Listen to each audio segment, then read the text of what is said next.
I believe that most people, like Dr. Martin Luthor King Jr., was a true angel, to say the least. An angel who faded too soon.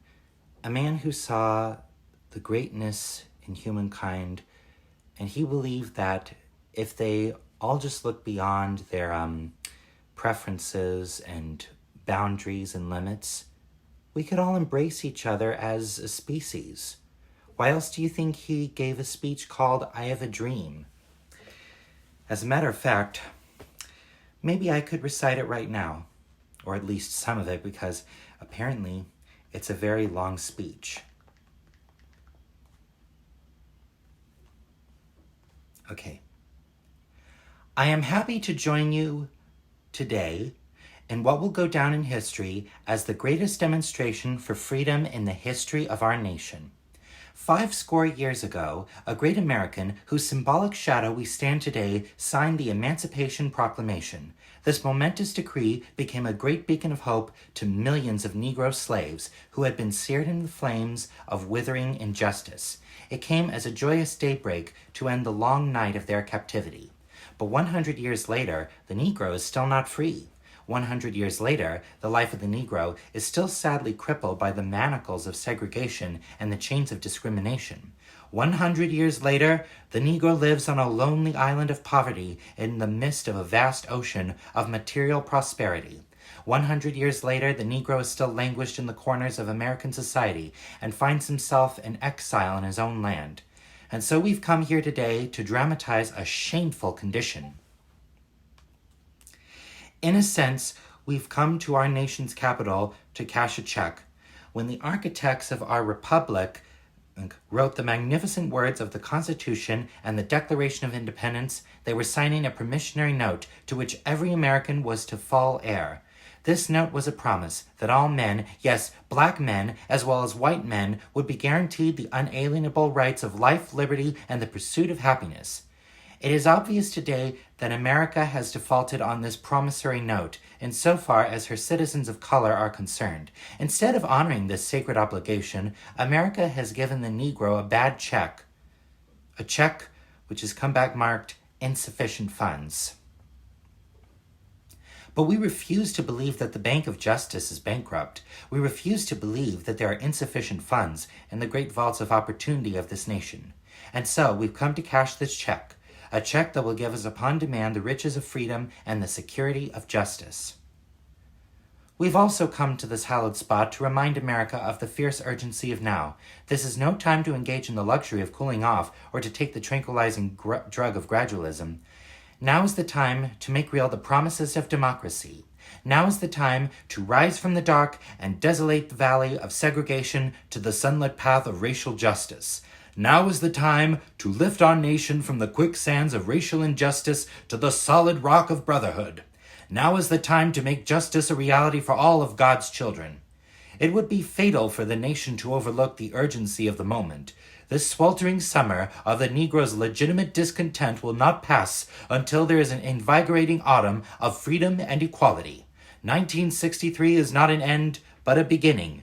And those who hope that the Negro needed to blow off steam and will now be content will have a rude awakening if the nation returns to business as usual, and there will be neither rest nor tranquility in America until the Negro is granted his citizenship rights.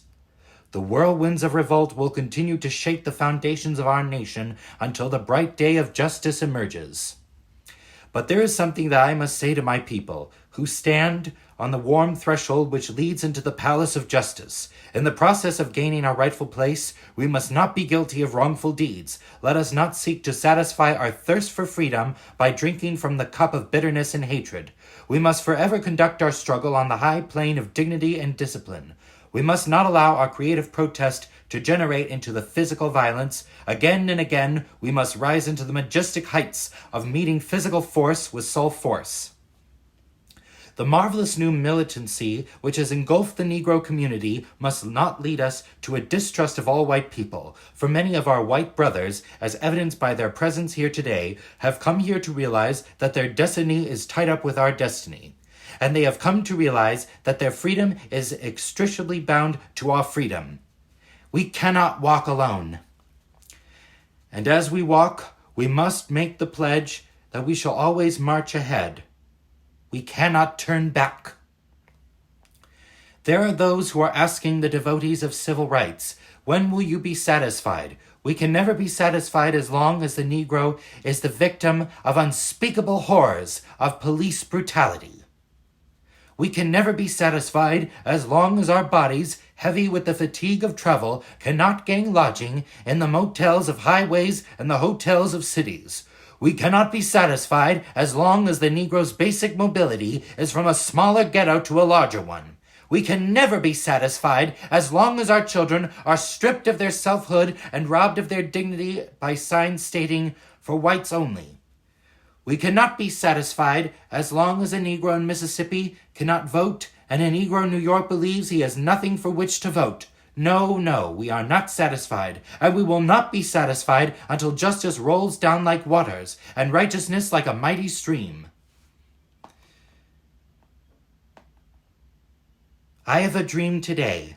I have a dream that one day every valley shall be exalted, and every hill and mountain shall be made low. The rough places will be made plain, and the crooked places will be made straight, and the glory of the Lord shall be revealed, and all flesh shall see it together. And this will be the day when all God's children will be able to sing with new meaning, "My country, 'tis of thee, 'twas land of liberty. Of thee I sing, land where my fathers died, land of pilgrims plied, from every mountain side, let freedom ring."